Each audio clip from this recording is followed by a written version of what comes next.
জিবরাইল যাও যাও যাও আমার বন্ধুর কাছে যাও, আমার বন্ধুকে যে আমার সালাম জানাইবা আর সূরা বুরুজ আমার বন্ধুকে তেলাওয়াত করে শোনায়া দিবা।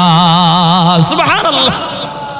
আল্লাহ পাক রব্বুল আলামিন আহকামুল হাকিমিন আল্লাহ সূরা বুরুজ নাজিল করেন। আল্লাহ তাআলা বলেন ওয়াস সামাঈ যাতিল বুরুজ ওয়াল ইয়াউমিল মাউউদ ওয়া শাহিদিন ওয়া মাশহুদ। চিল্লায় কোন আল্লাহু আকবার। আল্লাহ তাআলা সূরা বুরুজ নাজিল করলেন। সূরা বুরুজের প্রথম চারটা কসম আল্লাহ খেয়েছেন। আল্লাহ তাআলা ডাক দিয়া বলে বন্ধু আমি শপথ করলাম ওই আসমানের, যেই আসমানের তারকা মিশ্রিত আসমানের আমি শপথ করলাম। আল্লাহ তাআলা শপথ করেন। এখন প্রশ্ন হইতে পারে হুজুর আল্লাহ তাআলা শপথ করেছেন তার মানে আল্লাহ তাআলার শপথ করলে কি আল্লাহ তাআলার কথার দাম বেশি, শপথ না করলে কি দাম বেশি দাম কম? ও যুবক ভাই ভালো বুঝবেন, এটা হলো ইনসানের খাসলাত। মানুষ কসম করলে কথাটা তাড়াতাড়ি গুরুত্ব সহকারে নেয়, আর এটা হলো ইনসানের খাসলাত। এই জন্য আল্লাহ তাআলা কথার গুরুত্ব বুঝাইতে যে আল্লাহ চারটা কসম খেয়েছেন। আল্লাহ কয় আমি তারকাময় আসমানের কসম খায়া বললাম ওয়াস সামাঈ যাতিল বুরুজ ওয়াল ইয়াউমিল মাউউদ। আল্লাহ কয় পরকাল দিবসের আমি কসম খাইলাম, কিয়ামতের দিবসের কসম খাইলাম, যেই সময় সব মানুষের দাঁড়াইতে হবে, কেউ দুনিয়ার থেকে দুনিয়ায় চিরস্থায়ী থাকতে পারবে না। আমি আল্লাহ তাআলার সামনে দাঁড়াইতে হবে, সবার পরকালে দাঁড়াইতে হবে। আল্লাহ তাআলা বলেন আমি ওই পরকালের কসম খাইলাম।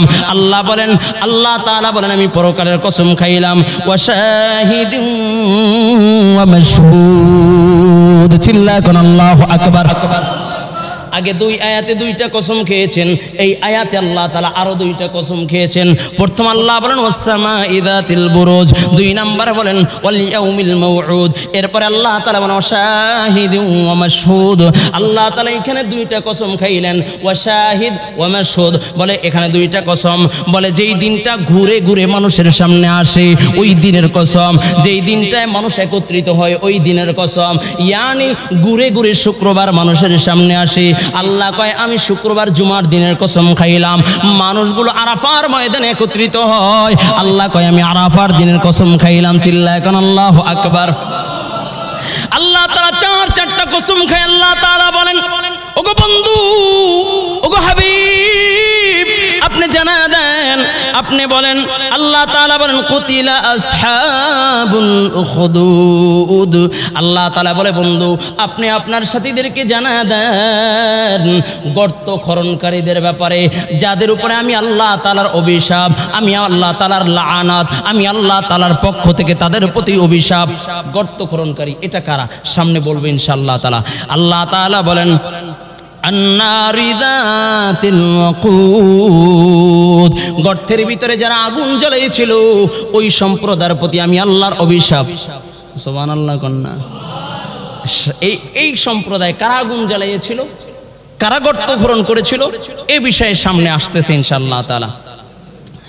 ইযহুম আলাইহা কুউদ, এবং তারা ওই আগুন জ্বালানো অবস্থায় তারা ওই সময় দাঁড়িয়ে দাঁড়িয়ে দাঁড়িয়ে দাঁড়িয়ে তারা দেখেছিল নৃশংস বিষয়গুলো, তারা দাঁড়িয়ে দাঁড়িয়ে হাসি তামাশা করতেছিল। যুবক ভাইরা আমার, এই সূরাটা মক্কায় অবতীর্ণ হয় যখন সাহাবায়ে কেরামের উপরে অত্যাচার অনাচারের স্টিমরোলার চালানো হয়, তখন আল্লাহ তাআলা এই সূরা নাজিল করে তার বন্ধুকে সান্ত্বনা দেন, সাহাবায়ে কেরামদেরকে আল্লাহ তাআলা সান্ত্বনা দেন। যুবক ভাইরা আমার, এই সূরা যখন তেলাওয়াত করি আর এই সূরা যখন তাফসীর দেখতেছিলাম মনে হয় যে আমাদের বাংলাদেশের সাথে হুবহুব মিলে যাচ্ছে, হুবহুব একদম পাই টু পাই মিলে যাচ্ছে। এখন আসেন এ সম্প্রদায় কারা? রাসূল আকরাম সাল্লাল্লাহু আলাইহি ওয়াসাল্লাম এই সূরার শানে নুজুল। রাসূল আকরাম সাল্লাল্লাহু আলাইহি ওয়াসাল্লাম যখন দুনিয়া আসলেন, আসার বহু আগে, কোন কোন রাওয়ায়াতে 80 বছর, কোন কোন রাওয়ায়াতে 90 বছর, আবার কোন রাওয়ায়াতে তার থেকে বেশিও লিখেছেন। রাসূল দুনিয়া আসার আগে একজন জালেম বাদশা ছিল, যার নাম ছিল ইউসুফ জু নওয়াজ। জি বাদশা, জালেম বাদশা। এই জালেম বাদশা তৎকালীন সময়ের একটা ছিল যে খুব মানুষ জাদুটনার প্রতি বিশ্বাস তো ছিল বেশি, মানুষকে জাদুটনার মাধ্যমে আকৃষ্ট। রাসূল रसूल खुदा की गुलामी में क्या है,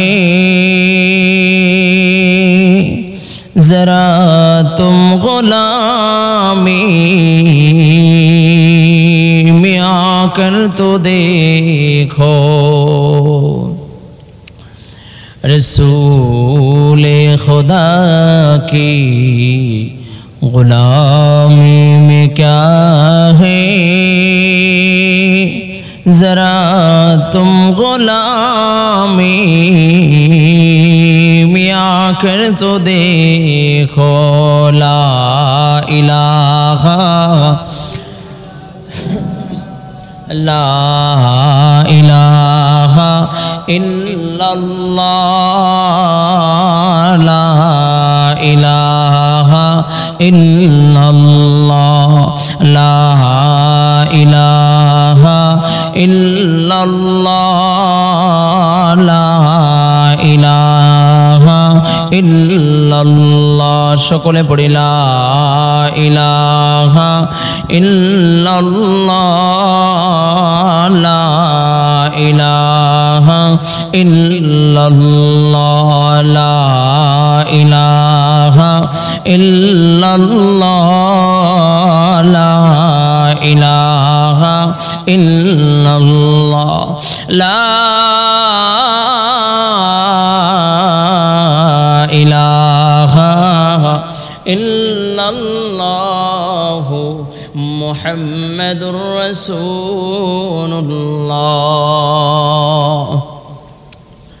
সাল্লাল্লাহু আলাইহি ওয়াসাল্লাম, সাল্লাল্লাহু আলাইহি ওয়াসাল্লাম, সাল্লাল্লাহু আলাইহি ওয়াসাল্লাম। সুবহানাকা লা ইলমা লানা ইল্লা মা আল্লামতানা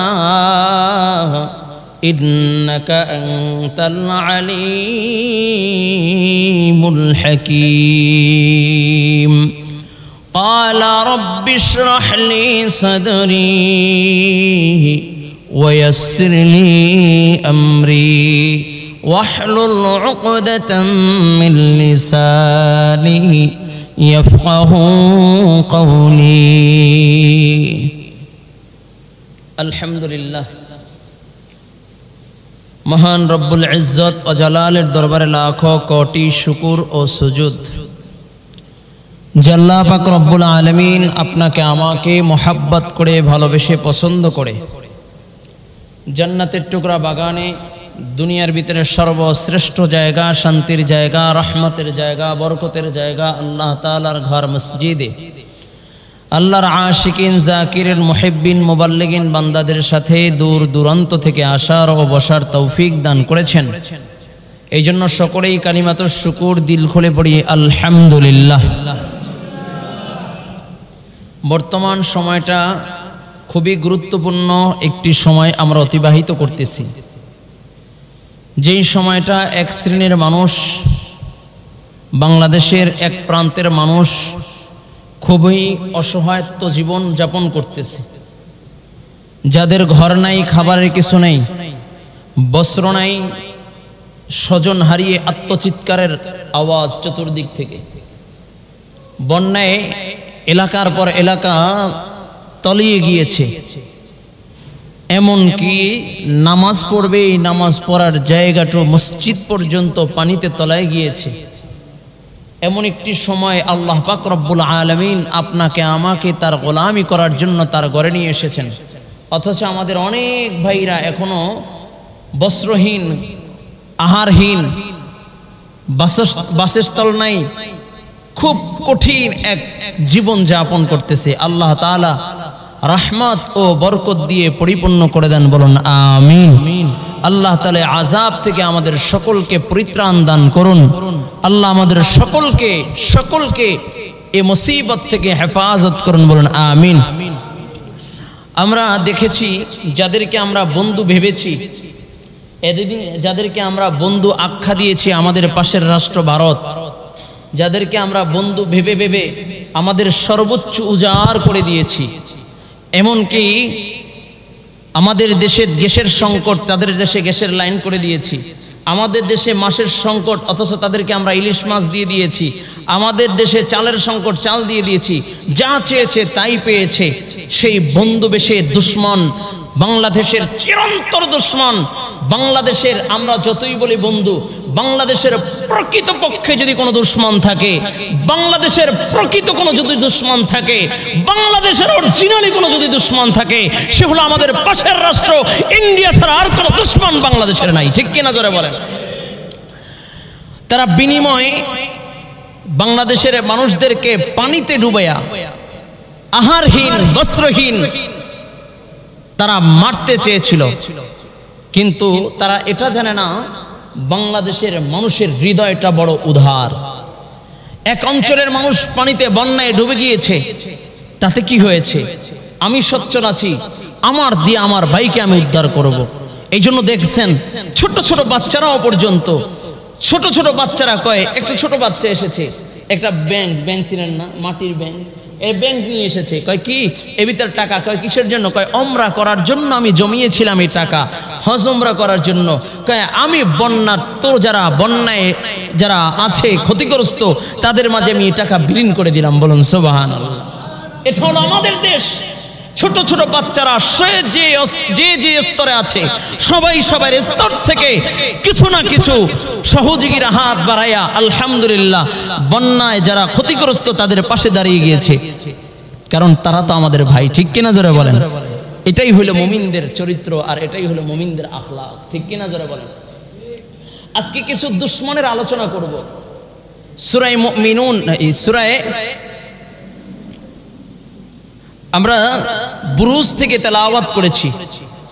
আমি যখন গত রাত্রে সূরা বুরুজের মুতাআলা করতেছিলাম, তাফসীর দেখতেছিলাম, আর আমি আমাদের দেশকে মিলাচ্ছিলাম যে হুবহু মনে হচ্ছে যে এই সূরাটা আমাদের দেশের জন্যই নাজিল হয়েছে। সুবহানাল্লাহ। সূরা বুরুজ মক্কায় অবস্থিত। রাসূল আকরাম সাল্লাল্লাহু আলাইহি ওয়াসাল্লাম, মক্কায় নাজিল হয়েছে। রাসূল আকরাম সাল্লাল্লাহু আলাইহি ওয়াসাল্লাম তার জীবনের অধ্যায় তিনটা। একটা অধ্যায় রাসূল সাল্লাল্লাহু আলাইহি ওয়াসাল্লামের জন্ম থেকে নিয়ে 40 বছর পর্যন্ত একটা সময় অতিবাহিত করেছেন, যেই সময়টা রাসূল আকরাম সাল্লাল্লাহু আলাইহি ওয়াসাল্লামকে সবাই আল আমিন উপাধি দিয়েছে, যেই সময়টা রাসূল আকরাম সাল্লাল্লাহু আলাইহি ওয়াসাল্লামকে আমানতদার উপাধি দিয়েছে, যেই সময়টা রাসূল আকরাম সাল্লাল্লাহু আলাইহি ওয়াসাল্লামকে সকলে বুকে টেনে নিয়েছে। কেউ রাসূলের প্রতি কোনো দুশ্মনী আদাওয়াতি করে নাই, রাসূলকে সবাই মুহাব্বত করেছেন। আর একটা সময় ছিল যেটা ছিল নবুয়তি, 40 বছর থেকে নিয়ে 13 বছর পর্যন্ত মক্কায় অবস্থান করেছেন। যেই সময়টা আমার আপনার নবীর উপরে নবুয়তি যখন পেয়েছে, দাওয়াতি মিশন যখন চালু করলেন, দাওয়াত দিলেন, রাসূল যখন সকলকে একত্রিত করলেন, জমা করার পরে হাবিবে কিবরিয়া নবী মুহাম্মদুর রাসূলুল্লাহ সাল্লাল্লাহু আলাইহি ওয়াসাল্লাম বলেন, কুলু লা ইলাহা ইল্লাল্লাহ তুফলিহুন। যেই মাত্র বললেন, নিজের আপন চাচা দাঁড়ায় গেলেন, বলে মুহাম্মদ কিসের জন্য তুমি আমাদেরকে একত্রিত করেছো? এই জন্যই কি তুমি একত্রিত করেছো? তাহলে শোনো, তাব্বান লাকা, তোমার হাত দুলাই দূষিত হোক, তুমি ধ্বংস হয়ে যাও। রাসূল কান্না শুরু করে দিলেন। রাসূলের উপরে অত্যাচারের স্টাম্প রুলার চালু হয়ে গেল। বলে কেমন অত্যাচার? হাবিবে কিবরিয়া নবী মুহাম্মদুর রাসূলুল্লাহ সাল্লাল্লাহু আলাইহি ওয়াসাল্লামের উপর অত্যাচার শুরু হয়ে গেল। এক নয়, দুই নয়, আমার আপনার নবীকে 3 বছর পর্যন্ত দারে আর কামের ভিতরে বন্দি করে রেখেছেন। আমার আপনার নবী খানা পায় না, আমার আপনার নবী বস্ত্র পায় না, গাছের পাতাগুলো ছিঁড়া ছিঁড়া বকরির মতো, উট বকরি যেরকম ঘাস পাতা খেয়ে জীবন যাপন করে, আমার আপনার নবী রহমতের নবী সরকারে দু আলম নবী মুহাম্মদুর রাসূলুল্লাহ সাল্লাল্লাহু আলাইহি ওয়াসাল্লাম গাছের পাতা খেয়ে খেয়ে মায়ার নবী জীবন যাপন করেছে। সুবহানাল্লাহ, এত কষ্ট। বলে শুধু তাই না, সাহাবায়ে কেরামের উপরে অত্যাচার শুরু হয়ে গেল। বলে আমার নবীর সাথী যারা, তাদের উপর অত্যাচার অনাচার শুরু হয়ে গেল। এমনকি ইসলামের প্রথম যিনি শাহাদাত বরণ করেছেন হযরতে সুমাইয়া রাদিয়াল্লাহু তাআলা আনহা, সুমাইয়া রাদিয়াল্লাহু তাআলা আনহাকে লজ্জাস্থানে বর্ষার আঘাত দিয়া বল্লভ মেরে হত্যা করে দিলেন, কতল করে দিলেন, শহীদ করে দিলেন। বিলাল হাফসি রাদিয়াল্লাহু তাআলা আনহু উত্তপ্ত মরুভূমির ভিতরে শোয়া, বেলালকে টানে উত্তপ্ত মরুভূমির ভিতরে শোয়া, বুকের উপরে পাথর চাপা দিয়ে দেয়। বেলাল শুধু কয় আহাদ আহাদ আহাদ আহাদ। শুধু তাই না, বলে সাহাবায়ে কেরামের উপরে একের পর এক অত্যাচার শুরু হইল, সাহাবায়ে কেরামের উপরে একের পর এক অত্যাচার শুরু হইল, সাহাবায়ে কেরামদেরকে আঘাতের পর আঘাত করতেছে। এমনকি তৎকালীন জামানার সম্ভ্রান্ত পরিবারের সিদ্দিক আকবর আবু বকর সিদ্দিক রাদিয়াল্লাহু তাআলা আনহু পর্যন্ত এই অত্যাচার থেকে, এই জুলুম থেকে এই পর্যন্ত রেহাই পায় নাই। আবু বকরের উপর আক্রমণ করেছে, এমন অবস্থা আবু বকরকে মারতে মারতে মারতে মারতে মারতে মারতে রক্তাক্ত অবস্থায় জমিনে ফেলে দিয়েছে। সাহাবায়ে কেরাম, আল্লাহর নবী সরকার দু আলম নবী রাহমাতাল লিল আলামিন নবী মুহাম্মদুর রাসূলুল্লাহ সাল্লাল্লাহু আলাইহি ওয়াসাল্লামকে ডাক দিয়ে বলে, ইয়া রাসূলুল্লাহ, ইয়া হাবিবাল্লাহ, ওগো আল্লাহর নবী, আর কত সহ্য করব, আর সহ্য করতে পারি না। আল্লাহর নবী, দুশমনদের আক্রমণ আর সহ্য করতে পারি না, রক্তাক্ত করে দেয়, শাহাদাত বরণ করছে, শহীদ করে দেয়। ইয়া রাসূলুল্লাহ, ইয়া হাবিবাল্লাহ, তাদের অত্যাচার জুলুম আর সহ্য করা যায় না। আল্লাহ পাক রব্বুল আলামিন আহকামুল হাকিমিন জিবরাইলকে পাঠায় দেয়, ডাক দিয়া বলে, জিবরাইল যাও যাও যাও, আমার বন্ধুর কাছে যাও, আমার বন্ধুকে যে আমার সালাম জানাইবা, আর সূরা বুরুজ আমার বন্ধুকে তেলাওয়াত করে শোনায়া দিবা। সুবহানাল্লাহ। আল্লাহ পাক রব্বুল আলামিন আহকামুল হাকিমিন আল্লাহ সূরা বুরুজ নাযিল করেন। আল্লাহ তাআলা বলেন, ওয়াস সামাঈ যাতিল বুরুজ ওয়াল ইয়াউমিল মাউউদ ওয়া শাহিদিন ওয়া মাশহুদ। চিল্লায় কোন আল্লাহু আকবার। আল্লাহ তাআলা সূরা বুরুজ নাযিল করলেন। সূরা বুরুজের প্রথম চারটা কসম আল্লাহ খেয়েছেন। আল্লাহ তাআলা ডাক দিয়া বলে, বন্ধু, আমি শপথ করলাম ওই আসমানের, যে আসমানের তারকা মিশ্রিত আসমানের আমি শপথ করলাম। আল্লাহ তাআলা শপথ করেন। এখন প্রশ্ন হইতে পারে, হুজুর, আল্লাহ তাআলা শপথ করেছেন, তার মানে আল্লাহ তাআলার শপথ করলে কি আল্লাহ তাআলার কথার দাম বেশি, শপথ না করলে কি দাম বেশি, দাম কম? ও যুবক ভাই, ভালো বুঝবেন, এটা হলো ইনসানের খাসলাত। মানুষ কসম করলে কথাটা তাড়াতাড়ি গুরুত্ব সহকারে নেয়, আর এটা হলো ইনসানের খাসলাত। এই জন্য আল্লাহ তাআলা এই কথার গুরুত্ব বুঝাইতে যে আল্লাহ চারটা কসম খেয়েছেন। আল্লাহ কয়, আমি তারকাময় আসমানের কসম খায়া বললাম, ওয়াস সামাঈ যাতিল বুরুজ ওয়াল ইয়াউমিল মাউউদ। আল্লাহ কয়, পরকাল দিবসের আমি কসম খাইলাম, কিয়ামতের দিবসের কসম খাইলাম, যেই সময় সব মানুষের দাঁড়াইতে হবে, কেউ দুনিয়ার থেকে দুনিয়ায় চিরস্থায়ী থাকতে পারবে না। আমি আল্লাহ তাআলার সামনে দাঁড়াইতে হবে, সবার পরকালে দাঁড়াইতে হবে। আল্লাহ তাআলা বলেন, আমি ওই পরকালের কসম খাইলাম। আল্লাহ তাআলা বলেন, আমি পরকালের কসম খাইলাম। ওয়া শাহিদিন ওয়া মাশহুদ। চিল্লায় কোন আল্লাহু আকবার। আগে দুই আয়াতে দুইটা কসম খেয়েছেন, এই আয়াতে আল্লাহ তাআলা আরো দুইটা কসম খেয়েছেন। প্রথম আল্লাহ বলেন ওয়াস সামাঈ যাতিল বুরুজ, দুই নম্বরে বলেন ওয়াল ইয়াউমিল মাউউদ, এরপরে আল্লাহ তাআলা বলেন শাহিদিন ওয়া মাশহুদ। আল্লাহ তাআলা এখানে দুইটা কসম খাইলেন, ওয়া শাহিদ ওয়া মাশহুদ, বলে এখানে দুইটা কসম, বলে যেই দিনটা ঘুরে ঘুরে মানুষের সামনে আসে ওই দিনের কসম, যেই দিনটায় মানুষ একত্রিত হয় ওই দিনের কসম। ইয়ানি ঘুরে ঘুরে শুক্রবার মানুষের সামনে আসে। আল্লাহ কয়, আমি শুক্রবার জুমার দিনের কসম খাইলাম, মানুষগুলো আরাফার ময়দানে একত্রিত হয়। আল্লাহ কয়, আমি আরাফার দিনের কসম খাইলাম। চিল্লায় এখন আল্লাহু আকবার। আল্লাহ তাআলা চারটা কসম খায়। আল্লাহ তাআলা বলেন, ওগো বন্ধু, ওগো হাবিব, আপনি জানা দেন, আপনি বলেন। আল্লাহ তাআলা বলেন, কুতিলা আসহাবুল উখদুদ। আল্লাহ তাআলা বলে, বন্ধু, আপনি আপনার সাথীদেরকে জানা দেন গর্ত খননকারীদের ব্যাপারে, যাদের উপরে আমি আল্লাহ তাআলার অভিশাপ, আমি আল্লাহ তাআলার লাআনাত, আমি আল্লাহ তাআলার পক্ষ থেকে তাদের প্রতি অভিশাপ। গর্ত খননকারী এটা কারা? সামনে বলবো ইনশাআল্লাহ তাআলা। আল্লাহ তাআলা বলেন, আন্নারি যাতিল ওয়াকুদ, গর্তের ভিতরে যারা আগুন জ্বালিয়েছিল ওই সম্প্রদায়ের প্রতি আমি আল্লাহর অভিশাপ। সুবহানাল্লাহ কন্যা।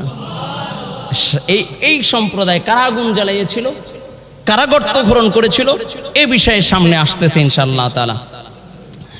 ইযহুম আলাইহা কুউদ, এবং তারা ওই আগুন জ্বালানো অবস্থায় তারা ওই সময় দাঁড়িয়ে দাঁড়িয়ে দাঁড়িয়ে দাঁড়িয়ে তারা দেখেছিল নৃশংস বিষয়গুলো, তারা দাঁড়িয়ে দাঁড়িয়ে হাসি তামাশা করতেছিল। যুবক ভাইরা আমার, এই সূরাটা মক্কায় অবতীর্ণ হয় যখন সাহাবায়ে কেরামের উপরে অত্যাচার অনাচারের স্টিমরোলার চালানো হয়, তখন আল্লাহ তাআলা এই সূরা নাজিল করে তার বন্ধুকে সান্ত্বনা দেন, সাহাবায়ে কেরামদেরকে আল্লাহ তাআলা সান্ত্বনা দেন। যুবক ভাইরা আমার, এই সূরা যখন তেলাওয়াত করি আর এই সূরা যখন তাফসীর দেখতেছিলাম মনে হয় যে আমাদের বাংলাদেশের সাথে হুবাহুব মিলে যাচ্ছে, হুবহু একদম পাই টু পাই মিলে যাচ্ছে। এখন আসেন, এ সম্প্রদায় কারা? রাসূল আকরাম সাল্লাল্লাহু আলাইহি ওয়াসাল্লাম এই সূরার শানে নুজুল। রাসূল আকরাম সাল্লাল্লাহু আলাইহি ওয়াসাল্লাম যখন দুনিয়া আসলেন, আসার বহু আগে, কোন কোন রাওয়ায়াতে 80 বছর, কোন কোন রাওয়ায়াতে 90 বছর, আবার কোন রাওয়ায়াতে তার থেকে বেশিও লিখেছেন। রাসূল দুনিয়া আসার আগে একজন জালেম বাদশা ছিল, যার নাম ছিল ইউসুফ জু নওয়াজ। জি বাদশা, জালেম বাদশা। এই জালেম বাদশা তৎকালীন সময়ের একটা ছিল যে খুব মানুষ জাদু টোনার প্রতি বিশ্বাস্ত ছিল বেশি, মানুষকে জাদু টোনার মাধ্যমে আকৃষ্ট করত, তাদের দিকে খুব আকৃষ্ট করত জাদু টোনার মাধ্যমে। এই জাদু টোনার মাধ্যমে তো তৎকালীন বাদশা তার একজন খুব ঘনিষ্ঠ এবং পরিচিত একজন লোক ছিল যিনি জাদুকর, যে বাদশাকে সর্বদিক থেকে এই জাদুটনার মাধ্যমে হেফাজত করতেন। এমনকি ইউসুফ জু নওয়াজ এই বাদশাহ, সে একটা পর্যায়ে এসে খোদা দাবি করলেন যে আমি খোদা, প্রভু দাবি করলেন। তো জাদুকর যখন মারা যাবে এমন সময় বাদশাকে বললেন, বাদশাহ আমি তো মারা যাব, তবে আপনি একজন বিচক্ষণ বুদ্ধিমান ব্রেনটি একটা ছেলে আপনি আমার কাছে দিবেন, যাকে আমি আমার জাদুবিদ্যা শিখায় যাব। সে আপনার রক্ষণাবেক্ষণ করবে, আপনার রাজ দরবারকে ঠিক রাখবে, আপনার প্রভুত্বকে ঠিক রাখবে। বাদশাহ একজন বিচক্ষণ, একজন আকলমান, বুদ্ধিমান, ব্রেনওয়ালা একটা ছেলেকে তার কাছে দিলেন, যার সম্পূর্ণ দায়িত্ব, খোরপোশের দায়িত্ব কোষাগার থেকে, রাজদরবার থেকেই ব্যয় হয়। বাদশার দরবারে যখন বাদশাহ তাকে দিলেন, তো সে প্রত্যেক দিন জাদুঘরে কাছে আসে আর জাদুবিদ্যা শিখে চলে যায়। তো একদিন দেখে যে ঈসা আলাইহিস সালাতু ওয়াস সালামের এক অনুসারী, এক পাদ্রী, সে আসমানি কিতাবের তালিম দিচ্ছেন, তাওরাত, জবুর, ইনজিল কিতাবের তালিম দিচ্ছেন। ওই ছোট বাচ্চা যে বাদশা তাকে জাদু শিখাবার জন্য জাদুকরের কাছে পাঠাইতো, সে এইগুলো শুনে দেখে তার কাছে যে 10 মিনিট বসলেন। তো 10 মিনিট বসার পরে তার কাছে খুব ভালো লাগতেছে, কারণ আসমানি কথা তো ভালো লাগবেই, ঠিক কিনা জোরে বলেন? এটা তো ভালো না লাগার কিছু নাই। কোরআনী আওয়াজ যত শুনি তত ভালো লাগে কিনা? ইমাম সাহেব পড়ে আলহামদুলিল্লাহি রাব্বিল আলামিন আর রহমানির রহিম মালিকি ইয়াউমিদ্দিন ইয়াকা না'বুদু ওয়া ইয়াকা নাস্তাঈন ইহদিনাস সিরাতাল মুস্তাকিম সিরাতাল লাযীনা আন'আমতা আলাইহিম গায়রিল মাগদুবি আলাইহিম ওয়ালাদ-দাল্লিন।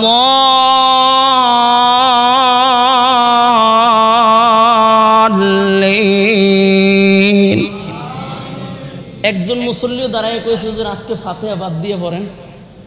কোনদিন কোন মুসল্লি বলছে যে হুজুর আজকে এই সূরাটা পড়েন না?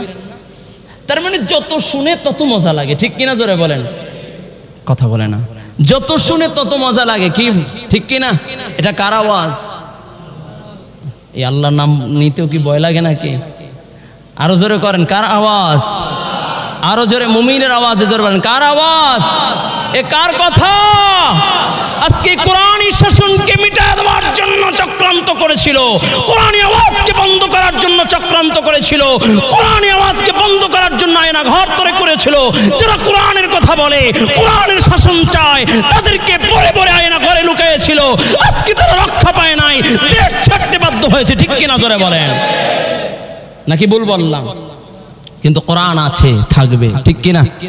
কোরআন আছে, থাকবে। কোরআনের আওয়াজ আছে, থাকবে। কোরআনের শাসন আছে, থাকবে।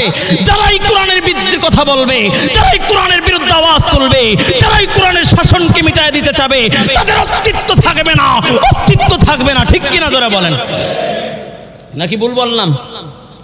হ্যাঁ, কোরআন আওয়াজের কার আওয়াজ? কোরআনী আওয়াজ কার? জোরে বলেন, কার? আরো জোরে বলেন, কার? যত শুনবেন ততই মজা লাগে, যত শুনবেন ততই মজা লাগে। আবু জাহেল ঘুম থুয়ে, ঘুম রাইখা, ঘুম বাদ দিয়া রসুলের ঘরের সামনে হাজির হয়ে গেছে। নেতারা কয়, কালকে না এলান করছিলা এই মুহাম্মাদের তেলাওয়াতের কেউ শুনতে পারবে না, তুমি কেন দাঁড়াইলা? কয়, না শুনলে তো আর ভালো লাগে না, মজা লাগে না। সুবহানাল্লাহ কইতেন না? কয়, না শুনলে আর মজা লাগে না। আরে যুবক ভাই, কোরআনের আওয়াজ যত শুনে তত ভালো লাগে। আল্লাহর নবী সরকারে দু আলম যখন তেলাওয়াত করতেন, মক্কার মানুষগুলো পাগল পারা হয়ে যেত। মক্কার মানুষগুলো নবীর তেলাওয়াত শুনে না কালিমা পড়া মুসলমান হয়ে যেতেন। জাদু শেখার জন্য যেই বাচ্চাটাকে যখন নিযুক্ত করলেন, বাচ্চাটার নাম হইল আব্দুল্লাহ ইবনে তামির। ওই আব্দুল্লাহ ইবনে তামির তৎকালীন পাদ্রীর তাওরাত, জবুর, ইনজিল কিতাবের তেলাওয়াত শোনার জন্য বসে যাইতেন। জবুর কিতাব তেলাওয়াতের জন্য বসে যাইতেন। দৈনিক 10 মিনিট করে তেলাওয়াত শুনতেন। একটা পর্যায়ে দেখে, আমি যে তেলাওয়াতগুলো শুনতেছি এটাই হলো চিরন্তর সত্য আর বাস্তবতা, মানুষগুলো যেতে পারে না। আব্দুল্লাহ ইবনে তামির বলেই পরীক্ষা করার সময়, আমি কি সত্যি ইমানদার? আমি যে রবের প্রতি ঈমান এনেছি, এই কি সত্যি প্রভু নাকি এই বাদশা প্রভু? আমি একটু পরীক্ষা করি। পরীক্ষা করার জন্য একটা রাস্তা থেকে কঙ্কর নিলেন, পাথরের এক টুকরা নিলেন, নিয়ে চিন্তা করলেন, আমি যেই বাদশার এতদিন গোলামি করেছি, যেই বাদশাকে এতদিন প্রভু মেনেছি, যদি সে সত্য প্রভু হয়, তাহলে এই পাথরের টুকরা নিক্ষেপ করার সাথে সাথে বাঘ মরে যাবে। আল্লাহর কি কুদরত, পাথরের টুকরা নিক্ষেপ করেছে কিন্তু বাঘ মরে নাই। এখন আব্দুল্লাহ ইবনে তামির দ্বিতীয় আর একটা টুকরা নিয়ে বলেন, আমি যে প্রভুর উপর ঈমান এনেছি, আল্লাহ তাআলাকে একত্ববাদের বিশ্বাস করেছি, আল্লাহ তাআলার উপর ঈমান এনেছি, আমি আল্লাহ তাআলার নামে নিক্ষেপ করলাম। যদি সত্য সত্যই সে প্রভু হয়, সত্য সত্যই যদি মালিক হয়, সত্য সত্যই যদি আমার রব হয়, পাথর নিক্ষেপ করার সাথে সাথে বাঘ মরে যাবে। আল্লাহর কি কুদরত, নিক্ষেপ করতে দেরি, বাঘ মরতে আর দেরি হয় না। চিল্লা এখন আল্লাহু আকবার। লোকেরা তো এই সংবাদ দেখা চিন্তা করলাই, হায় এতদিন কি করলাম, এই লোকের কাছে তো অলৌকিক ঘটনা আছে, কি এমন আছে? এখন সবাই আসে, কয় আমাদের একটু পানি ভরা দেন, একটু অসুস্থ। এখন আস্তে আস্তে ছড়াইতে ছড়াইতে পুরা এলাকায়, পুরা রাজ্যে ছড়াই গিয়েছে। একটা যুবক আছে, যেই যুবক অলৌকিক ক্ষমতা আছে, সে যেটা বলে বা যে দোয়া করে সেটাই কবুল হয়ে যায়। সুবহানাল্লাহ। এই সংবাদ পৌঁছতে পৌঁছতে বাদশার দরবারে ইউসুফ জু নওয়াজ তার কাছে পুচ্ছে গেলেন। এই অন্ধ লোক, তার চোখ জন্ম থেকে অন্ধ, জীবনে কোনোদিন চোখে দেখে নাই। সে চিন্তা করলো, যদি যাই করে, যা দোয়া করে সেটাই যদি কবুল হয়, তাহলে আমি যাই, তাহলে আমার তো কমসে কম চোখ দুইটা পাবো। আইসা বলে, যুবক আমার জন্য একটু দোয়া করো। কি বলে? আমার জন্য একটু দোয়া করো। কয়, দোয়া করতে পারি, শর্ত আছে, আগে এক আল্লাহর উপরে বিশ্বাস আনতে হবে। সুবহানাল্লাহ কইতেন না? এখন চিন্তা করে, এক আল্লাহর উপরে বিশ্বাস আনতে হইব। সে আল্লাহ কে? যাই হোক, বিশ্বাস আইনাও যদি আমার চোখ ফেরত পাই, তে এক আল্লাহরে মাইনা জীবনে এত বছর যাকে, এত জীবন যাকে প্রভু মানছি, জীবনে কোনোদিন চোখ ভালো হয় নাই, কোনো আশা পূরণ করতে পারে নাই, যদি আমি আল্লাহ মাইনা আমার চোখ ফেরত পাই, তাহলে এর থেকে বড় কি আছে? যাই হোক, এ যুবক, আমি তোমার প্রভুর প্রতি ঈমান আনলাম। সে আশহাদু আল্লা ইলাহা ইল্লাল্লাহ কালিমা পড়ে নিয়েছেন। সুবহানাল্লাহ। যুবক দোয়া করছে, সাথে সাথে তার চোখ ভালো হয়ে গেছে। সুবহানাল্লাহ কইতেন না? আমি আমার নিজের বানানো কথা বলতেছি না, কোরআনের তাফসীর করতেছি, কোরআন থেকে বলতেছি, কোরআন থেকে বলতেছি। চোখ ভালো হয়ে গেছে, সুবহানাল্লাহ কন্যা জোরে। এখন যারা অন্ধ, জীবনে কোনোদিন এই দুনিয়ার আলো বাতাস দেখে না, সে যদি চোখ ফেরত পায় তাহলে কেমন কারবারটা হবে। এখন যারে বাইরে একটু খোঁচায়, মানুষ দেখতে এরকম, হাতটা একটু ধরে, কানটা একটু ধরে, নাকটা একটু ধরে। রাজ দরবারে গেছে, আগে তো যাই এরকম বসে থাকতো। অন্ধ মানুষের একটা সিস্টেম হলো, লাঠি একটা হাতে থাকবে, আর যখন বসবে লাঠিটাকে নাকের সামনে নিয়ে এভাবে একটু গুছি মুছি দিয়ে বসবে। এটা হলো নিয়ম অন্ধ মানুষের চলার। কিন্তু আজকে আর লাঠিও নাই, কিন্তু লাঠিও নাই, ওভাবে বসে না, পাশের সবাই একটু খোঁচা দেয়। রাজদরবারের সবাই অবাক হয়ে গেল, আসলে কি, কারণ কি, সবাইকে খোঁচা দেয়, কি হইল, কারণ কি? রাজদরবারের সবাই জিজ্ঞাসা করে, এই কি হইল, তোমার চোখ কি তুমি ফেরত পাইছো? হ্যাঁ আমি চোখ ফেরত পাইছি। কয় বাদশা কয় চোখ ফেরত পাইছো কিভাবে? বাদশা একটু নড়াচড়া দিয়ে বসলেন, কয় আমি আমার প্রভুর নামে দোয়া করছি তো আমার চোখ ফেরত পেয়ে গেছি। সুবহানাল্লাহ। বাদশা কয় এই কথাটা আগে বলবা না? তুমি যদি এই কথাটা এইভাবে বললে আমি কিভাবে সরা দেবো? যদি এই কথাটা আগে বলতা তাহলে কিছু দালাল মিডিয়া আছে ৭১ আর সময় টিভির মতো, তাদেরকে আমি সংবাদ দিতাম, বিশাল স্টেজ করতাম, আর বলতাম আমার রাজদরবারে দীর্ঘদিন থাকতো অন্ধ মানুষ, আমি প্রভুর নামে সে তার চোখ ভালো হয়ে গেছে। এখন সে বলে, এ বাদশা তোমার কথাই চোখ ভালো হয় না, এটা হইলো আমার রব আল্লাহর দোয়া, আল্লাহ তাআলা আমার চোখ ভালো করে দিয়েছে। চিল্লায় এখন আল্লাহু আকবার। বাদশা কয় চোখের লগে লগে তো আপনার জবানও খুইলে গেছে, চোখের সাথে সাথে তো জবানও খুইলে গেছে। এতদিন চোখ বন্ধ ছিল, জবানও বন্ধ ছিল, এখন তোমার চোখের সাথে জবানও বন্ধ হয়ে গেছে। কোন রবের দোয়ার কারণে, কোন রবের উপর ঈমান আনার কারণে তোমার চোখ ভালো হয়েছে? তাকে পাকড়াও করেছে, গ্রেফতার করেছে, একের পর এক শাস্তি আর আযাব দিচ্ছে। কয় তুমি ছেড়ে দাও, স্বীকার করো আমি তোমার প্রভু। কয় না, আমি সে কথা সবে মাত্র ঈমান আনছি।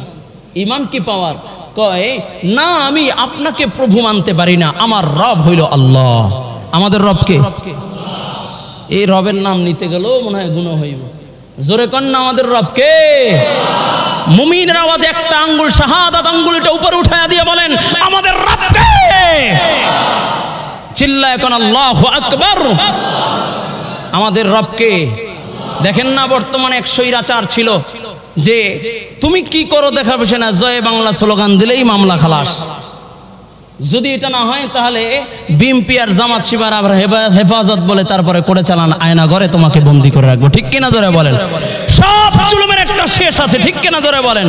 আজকে সূরা বুরুজ যখন মুতালা করতেছিলাম, দেখি যে পুরা আওয়ামী লীগ সন্ত্রাসীদের সাথে পুরো হুবহু মিলে যায়। যারা ইসলামের কথা বলতে গেলে, ইসলামের কথা বলতে গেলেই জেলখানায় বন্দী করে রাখতো, আয়না ঘরে বন্দী করে রাখতো, গুম করে রাখতো। আজকে দেখি সেই ইউসুফ নওয়াজের চেয়েও নিকৃষ্ট হাসিনার মতো আর কেউ হতে পারে না। ঠিক কিনা যারা বলেন? একদম হুবহু মিলে যায়। কোরআনের কথা বলছে, কোরআনের মাহফিলের জন্য পারমিশন লাগে। মাহফিল করতে গেলে থানায় দৌড়াও, টিউনের কাছে দৌড়াও, উপজেলায় যাও, এমপির কাছে যাও, মন্ত্রীর কাছে যাও। আবার তা বললে হবে না, পোস্টারের ভিতরে একটা সুৎখোর ঘুষখোর লোচ্চার নামটা উপরে দিতে হবে। আল্লাহ তাআলা ছাড় দেন, ছেড়ে দেন না। ঠিক কিনা যারা বলেন? নমরুদ বলেছিল আমি প্রভু, আমি রব। আল্লাহ তাআলার সাথে তামাশা। কয় তীর মারছে, বুড়া নিক্ষেপ করছে। আল্লাহ কয় ফেরেশতারা তীরটা ধরে একটা মাছের রক্ত বানায় দাও। এখন মাছের রক্ত মাখাইয়া তীরটা জমিনে ছাড়ছে। কয় আল্লাহরে শেষ করে দিছি। নাউজুবিল্লাহ। কোন আল্লাহরে শেষ করে দিছি। আল্লাহ তাআলা কয় এই মশা বাহিনী, মশার ভিতরে সবচেয়ে দুর্বল ন্যাংরা মশা, যেটা ন্যাংরা প্রতিবন্ধী মশা, কয় যা একটু খবর লাগা। বলে কোন সময়? কয় আল্লাহকে খতম কইরা এরপর আনন্দ উৎসব করতেছে, গান বাজনা করতেছে, নাচ গান নর্তকীদের নিয়া উলঙ্গ অবস্থায় গান বাজনা করতেছে। এমন সময় আল্লাহ কয় যা খবর লাগা। বলে দেমাগের ভিতরে রুইখা, মগজের ভিতরে যখন কামড় শুরু করছে, জুতার পিটান খাইতে খাইতে খাইতে খাইতে দুনিয়া ত্যাগ করছে। ঠিক আমরা দেখেছি নর্তকীদেরকে নিয়ে সংসদে গান বাজনা হয়েছে, বিভিন্ন জায়গায় গান বাজনা, বিভিন্ন জায়গায় নর্তকীদেরকে নিয়ে নাচ গান হয়েছে। কোনো পারমিশনের প্রয়োজন হয় নাই। কোরআনই কথা বলতে গেলেই পারমিশনের প্রয়োজন হয়েছে। ঠিক কিনা যারা বলেন? কোরআনে আওয়াজ দিতে গেলে কার পারমিশনের দরকার? আবার কিছু চামচা এসে কয় হুজুর রাজনীতির আলাপ করেন না। আরে ভাই, সূরা বুরুজ তেলাওয়াত করছি, কথা বলতে গেলেই তো সব রাজনীতি হয়ে যায়। কোরআন কি আবার রাজনীতির বাইরে নাকি? কোরআন কি রাজনীতির বাইরে? কোরআন অনুযায়ী যদি কোনো ব্যক্তি দেশ শাসন করে, কোরআন অনুযায়ী কেউ যদি রাষ্ট্র পরিচালনা করে, কোরআন অনুযায়ী যদি তার আইন বাস্তবায়ন করে, বাংলাদেশে কোনো খুন থাকবে না, খুনি থাকবে না, দর্শন থাকবে না, ছিনতাই রাহাজারি থাকবে না, কোনো অভাব অনটন থাকবে না। সব মানুষগুলো এক হইয়া, এক ও একমত হইয়া এই সুশীতল হাওয়া তলে, সুশীতল বাতাসে মানুষ শান্তির সাথে চলবে। ঠিক কিনা জোরে বলেন? এটা হলো শান্তির জায়গা। আল্লাহ আমাদের বোঝার ও আমল করার তৌফিক দান করুন। সকলে বলুন আমিন। আরো জোরে বলুন আমিন। যে কথা বলতেছিলাম, জাদুকরকে ওই অন্ধ লোকটাকে যখন পাকড়াও করছে, রিমান্ড শুরু হয়ে গেল, তার উপর অত্যাচার শুরু হয়ে গেল। একটা পর্যায়ে বলে, তুমি কোথায় এই দাওয়াত কোথা থেকে পেয়েছো? কে তোমাকে এই একাত্মবাদের দাওয়াত দিয়েছে? তুমি ইসলাম, তুমি ঈমান এনেছো কার দাওয়াতে, কার কাছ থেকে? এমন সময় সে নিরুপায় হইয়া ওই আব্দুল্লাহ ইবনে তামের সেই যুবকের কথা বলে দিলেন। যুবককে গ্রেফতার করলেন। যুবকের উপরে অত্যাচার অনাচার শুরু হয়ে গিয়েছে। দেখেন না বর্তমান সময় যে কিছু এই যে ছাত্ররা সমন্বয়, যখন সমন্বয়ক যারা এরা যখন আন্দোলন মিছিল মিটিং শুরু করলো, তখন ওই যে হারুন আঙ্কেল, কি জানি হারুন আঙ্কেল নাকি সবার জাতীয় আঙ্কেল, যে হারুন ডিবি হারুন সাহেব, তার হোটেল হলো বাতের হোটেল। এখন তো আস্তে আস্তে আরো গোমর ফাঁক হইতেছে। এখানে নিয়ে এক একটা মানুষের উপর অত্যাচার অনাচার করে এরপরে খাওন দিয়া তারপরে ব্যাস সাধু বানায় সারে দিত। মনে হয় বিজাবিলই এ কিছুই বুঝে না। অথচ ওর মতো প্রশাসনে এত লম্পট আর লুচ্চা দ্বিতীয় একটা ছিল না। ঠিক কিনা জোরে বলেন? গতকাল রাত্রে মনে হয় ধরা খেয়েছে, গতকাল রাত্রে পাকড়াও হয়েছে। এই বদমাইশ হুজুরদের সাথে ওলামায়ে কেরামদেরকে কলুষিত করার জন্য, ওলামায়ে কেরামদেরকে জাতির সামনে কালারিং করার জন্য এমন কোন নাটক নাই, এই নাটক বাজে করে নাই। ঠিক কিনা জোরে বলেন?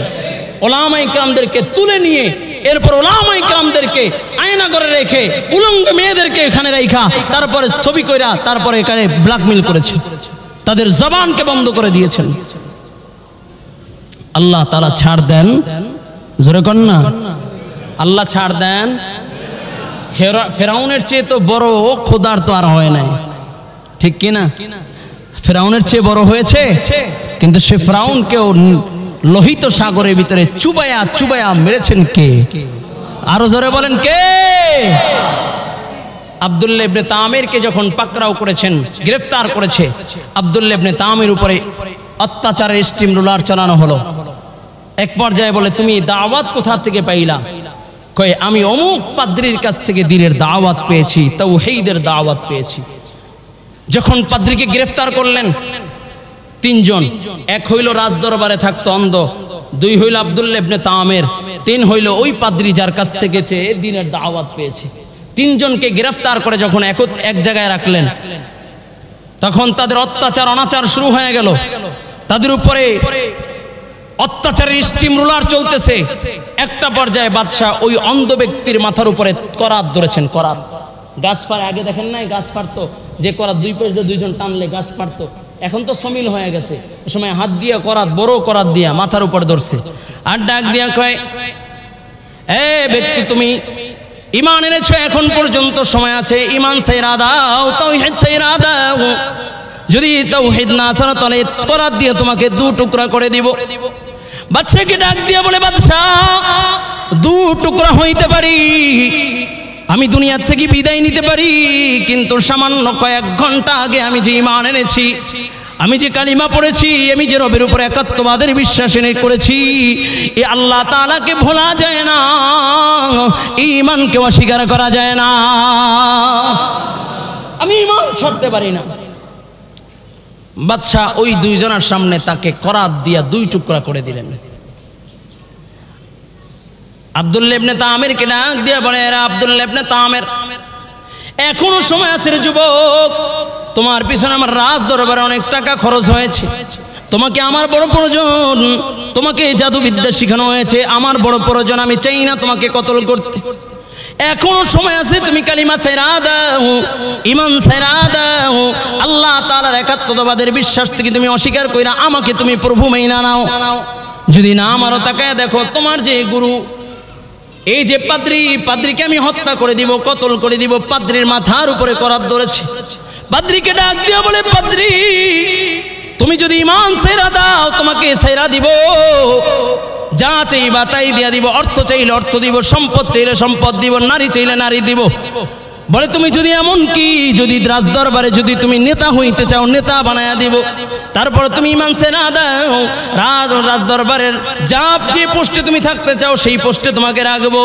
পাদ্রী ডাক দিয়া বলে, রে বাদশাহ এ যুবক আমার কাছ থেকে ঈমান গ্রহণ করেছে, যুবকের কাছ থেকে আপনার রাজ দরবারের অন্ধ ব্যক্তি ঈমান গ্রহণ করেছে। অন্ধ ব্যক্তি যদি যুবকের কাছ থেকে ঈমান আইনা যদি ঈমান না ছাড়তে পারে, তাহলে আমি যুবককে ঈমান আনাইছি, আমাকে দেখা যুবক ঈমান এনেছে, আমি কিভাবে ঈমান ছেড়ে দিব? বাদশা যা ইচ্ছা তাই করতে পারো, কোনো বাধা নাই, কিন্তু আমি ঈমান ছাড়তে পারি না। বাদশা ওই পাদ্রীর মাথার উপরে করাত ধরেছে, করাত দিয়া পাদ্রীকেও 2 টুকরা করে দিয়েছে। বাদশা এখন যুবককে ডাক দিয়ে কয়, যুবক এখনো সময় আছে, তুমি ঈমান ছেড়ে দাও, কালিমা ছেড়ে দাও।